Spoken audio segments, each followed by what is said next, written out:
যোৰহাট চিকিৎসা মহাবিদ্যালয়ত চাঞ্চল্যকৰ ঘটনা। চিকিৎসা মহাবিদ্যালয়ৰ চাৰ্জাৰী অপিডিত আবদ্ধ হৈছিল এগৰাকী কণমানি। চেতনা পাই খিৰিকীয়েদি ওলাই কোনোমতেই প্ৰাণ ৰক্ষা কণমানিৰ। যোৰহাট চিকিৎসা মহাবিদ্যালয়ত সংঘটিত হৈছে এই চাঞ্চল্যকৰ ঘটনা। যোৰহাট নগৰৰ হৰিজন কলনীৰ কণমানিজনীয়ে দিয়া ভাষ্য অনুসৰি তেওঁ ফুচকা খাবলৈ ওলাই আহোঁতে এজন অচিনাক্ত লোকে মিঠাই খাবলৈ দিয়াত অজ্ঞান হৈ পৰে। পিছত তেওঁ জ্ঞান হেৰুৱাই পাই যোৰহাট চিকিৎসা মহাবিদ্যালয়ৰ কোঠাৰ পৰা খিৰিকীয়েদি ওলাই আহে বুলি কয়। চিকিৎসা মহাবিদ্যালয়ৰ নিৰাপত্তাৰক্ষীয়ে কণমানিজনীক অকলে পাই গতাই দিয়ে আৰক্ষীক। কিন্তু চিকিৎসা মহাবিদ্যালয়খনৰ CCTV ফুটেজত কণমানিজনী এজন অচিনাকি লোকৰ লগত নিজে নিজে খোজকাঢ়ি কোঠাটোলৈ যোৱাটো স্পষ্ট হৈ পৰিছে, যাৰ বাবে এই ঘটনাটো ৰহস্যঘন হৈ পৰিছে। অন্যহাতে কণমানিগৰাকী আৰু পিতৃ মাতৃ বৰ্তমান সংবাদ মাধ্যমৰ লোকৰ পৰা আঁতৰি ফুৰিছে। কোনে কি কাৰণত নিৰাপত্তাৰক্ষী থকাৰ পিছতো যোৰহাট চিকিৎসা মহাবিদ্যালয়ৰ চাৰ্জাৰী বিভাগৰ অপিডিত কণমানিজনীক ভৰাই অপিডিটো বন্ধ কৰি আহিছিল, সেয়া আৰক্ষীৰ তদন্তৰ পিছতহে পোহৰলৈ আহিব।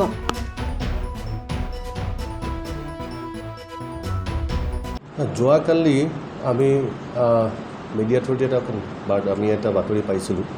তাত এটা উল্লেখ কৰা হৈছিল এটা কথা যে কোনো অজ্ঞাত লোকে এগৰাকী শিশুক আমাৰ মৰ্গৰ ভিতৰত নি বন্ধ কৰি থৈছিল। আমি সেই বাতৰিটো প্ৰকাশ পালোঁ, কিন্তু সেইটো গম পোৱাৰ পাছতে আমি নিজাববীয়াকৈ আমি অলপ তদন্ত কৰিলোঁ। গম পালে একচুৱেলি কথাটো সেইটো মৰ্গত নাছিলে, সেইটো আছিলে আমাৰ অপিডিত। ঘটনাটো হৈছিলে কোনোবা এজন লোকে আমি CCTV ফুটেজ চালোঁ, চেক কৰিলোঁ, গম পালোঁ যে লোকে ছোৱালী এগৰাকীক আনি চাৰ্জাৰী অপিডি এটা কক্ষত বন্ধ কৰি থৈ ওলাই গুচি গৈছিল। আমি এতিয়া এইটো একচুৱেলি আমাৰ কাৰণে বহুত বেয়া কথা হৈছে, কাৰণ এনেকুৱা কাইলৈ বোলে যোনে যোনে কৰিব পাৰে। তো আমি আমাৰ ফালৰ পৰা আমি পদক্ষেপ কিছুমান লৈছোঁ। আমি আমাৰ উপায়ুক্ত মহোদয়ক আমি অৱগত কৰাইছোঁ কথাটো লৈ। তেখেতেও আশ্বাস দিছে এটা হাই লেভেল ভালকৈ এনকুৱাৰী কৰি চাব, কাৰণ এনেকুৱা মানুহে কি কাৰণে কি উদ্দেশ্যলৈ কৰি কোনো ক'বলৈ দিগদাৰ হয়। আৰু আমিও নিবিচাৰোঁ যে যিকোনো কথাতে সদায় JMCHখন যোৱাৰ সাঙুৰ খাই পৰে। আমি এনেকুৱা ইছ্যুবিলাকে আমাক ডেভেলপমেণ্ট কাম কৰাৰ পৰা আমাক ডাইভাৰ্ট কৰি দিয়ে। আমি এইবিলাকত সোমাই যাওঁ, এনেকুৱাকৈ হৈ যায় ইফালে মানে ফোন কি হ'ল কি নহ'ল, অনেক জেগাৰ পৰা ফোন আহে।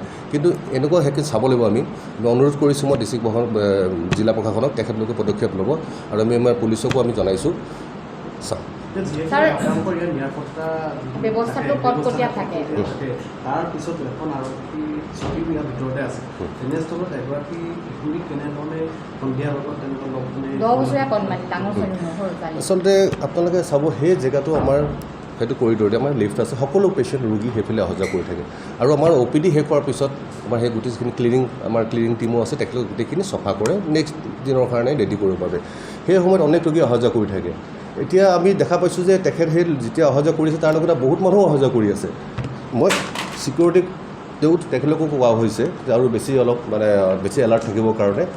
কিন্তু সেইটো ৰাস্তা আমাৰ পেচেণ্ট অহা যোৱাই ৰাস্তা হয়। আৰু তাত আৰু ইমান মানুহ আছে, মানুহ কোনো লক্ষ্য নকৰি, সেইটো কথাওতো মোৰ আচৰিত থাকিবলগীয়া। ব্যক্তিজন আমি CCTV ফুটেজত পাইছোঁ, চিনি নাপাওঁ। আমি দিম, আপোনালোককো দিম, আমি পুলিচ প্ৰশাসনকো দিম, সকলোকে দিম। অচিনাক্ত ব্যক্তিয়ে ছাত্ৰীগৰাকী কণাটো হয়। আমি যিটো দেখিছোঁ তেনেকুৱা মানুহ এজনে লৈ আহিছে দেখিছোঁ। আৰু আপোনালোকে চাব, খোজ কাটল চালে আপোনালোকে ভালকৈ গম পাব। মইতো ডক্টৰ হয়, মই হেৰি নহয়, ক্ৰাইম বিভাগৰ মানুহ নহয়। দেখিলে তেনেকুৱা নালাগে যে অচিনাকি হ'ব বুলি। চিকিৎসা মহাবিদ্যালয়ৰ কৰ্তৃপক্ষই ৰোগী অহা যোৱাৰ ক্ষেত্ৰত কিবা কঠোৰ পদক্ষেপ গ্ৰহণ কৰিব লাগিব। কিছুমান ৰোগী আহে, যেনেকৈ মন যায় তেনেকৈ চিকিৎসা মহাবিদ্যালয়ৰ কক্ষলৈ সোমাই আহে।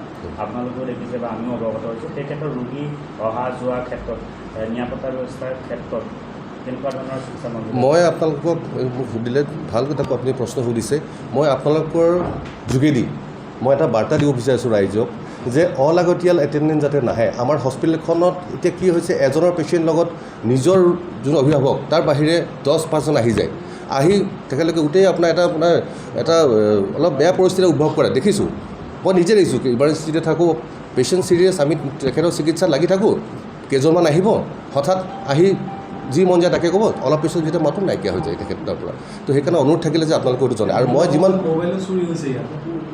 চুৰ হৈছে আৰু আপোনাৰ সেইকাৰণে কৈছোঁ, মই এতিয়া আমাৰ যিখিনি ছিকিউৰিটি গাৰ্ড আছে তেখেতক আৰু বেছি এলাৰ্ট হ'বলৈ কৈছোঁ মই আৰু তেখেতলোকেও যদি কিবা হয় জবাবদিহি হ'ব লাগিব শিশুটিয়ে প্ৰথম মিডিয়াৰ আগত যিটো বক্তব্য দিছিলে লাজ ৰখা ঘৰ বুলি দিছিলে লাজ ৰখা ঘৰ মানে মৰম এতিয়া যিটো আপুনি কৈছে যে চিনাকি যেন লাগিছে ব্যক্তিজন কিবা আপোনালোকে সন্দেহ কৰিছে নেকি কাৰণ মানুহজন চিনাকি যেন মই কথাটো কোৱা নাই ছোৱালীজনীৰ লগত চিনাকি অঁ তেনেকুৱা মানে যেনেকৈ আপোনাক আমি দিম ফুটেজ তাত দেখিলে গম পাব অচিনাকি মানুহজনৰ সাধাৰণতে তেনেকৈ কোনো যোৱা মানে কি আৰু তেনেকৈ আপুনি সাধাৰণ যদি এজন অচিনাকি মানুহ তেনেকৈ যাবলৈ সেইটো মানে গুড নকৰে মানে ফিল নকৰে তেনেকৈ সময়ৰ খবৰ সময়ত পাবলৈ ফ'ল' কৰক টাইম অফ আছাম।